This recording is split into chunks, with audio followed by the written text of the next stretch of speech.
Welcome friends, welcome to the lecture series of Basic Electrical Engineering. So in today's video lecture, we are going to discuss about the current divider rule. So how it can be associated and it can be used for the complex electrical problems that we are going to learn in this video.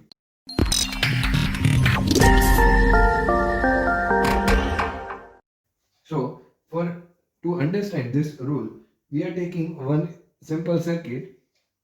There is a current source connected with the two resistors, and these two resistors are connected into the parallel. Okay, so the voltage divider rule, we have seen and already understood in that video that whenever the two resistors are connected in the parallel and a current source is over there, then the voltage will be same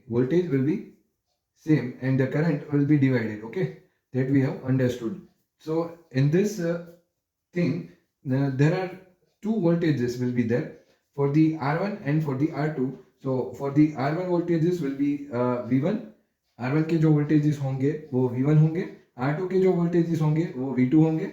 और अगर हम combine करके सभी के दोनों resistor के total voltages लिखें, then it can be denoted as VT. Okay, तो VT के लिए अगर हमें फाइंड करना है, ठीक है, कि टोटल वोल्टेज कितना है, then how we can find it out. तो करंट हमारा लगेगा, that is the total current of this circuit multiplied by the R1 and R2, that is in the parallel combination. So we can write it in this way that R equivalent. So I multiplied by the R equivalent and that will be my total voltages. तो R equivalent को हम कैसे लिख सकते हैं? R1 into the R2 divided by R1 plus R2. Okay, तो अगर हम इसे अगर लिखना चाहिए V1, V2, VT and V1, that is the almost equals to VT, and also the total voltages will be included into this total voltages. Then VT, or we can say the VT can be written in this way only if we consider this VT, then I into the R equivalent, that is nothing but the R1 R2 divided by the R1 plus R2. Okay, so for the V1 we can write it as I1 R1.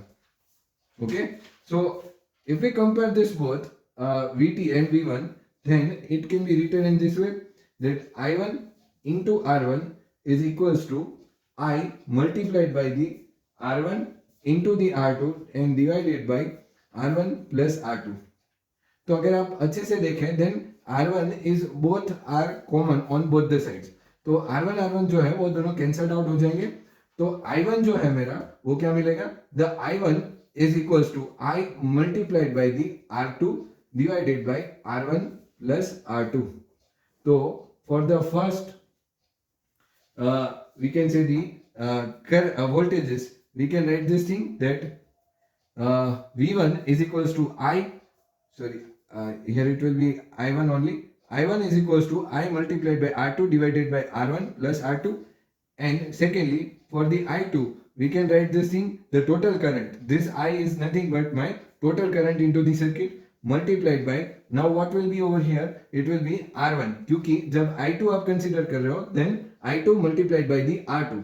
यहाँ की branch का current हम I2 ले रहे हैं और इधर की ब्रांच का करंट हम I1 ले रहे हैं. तो अगर हम I2 R2 ऐसे ही लिखें and is equals to I multiplied by R1 R2 divided by R1 plus R2, तो R2 R2 दोनों साइड पे कॉमन होने की वजह से कैंसिल आउट हो जाएंगे. So R1 divided by R1 plus R2, so that will be my I2 current. So that's how the current divider rule can be understood, and it will be helpful throughout the engineering syllabus. So whenever you are solving some complex electrical problems, then it will be helpful to you. Okay, so I hope all of you have understood it well, and if you gain some of the knowledge from this video, then you should definitely like and share the video, and also subscribe to my channel to watch more this kind of videos. Thank you for watching the video.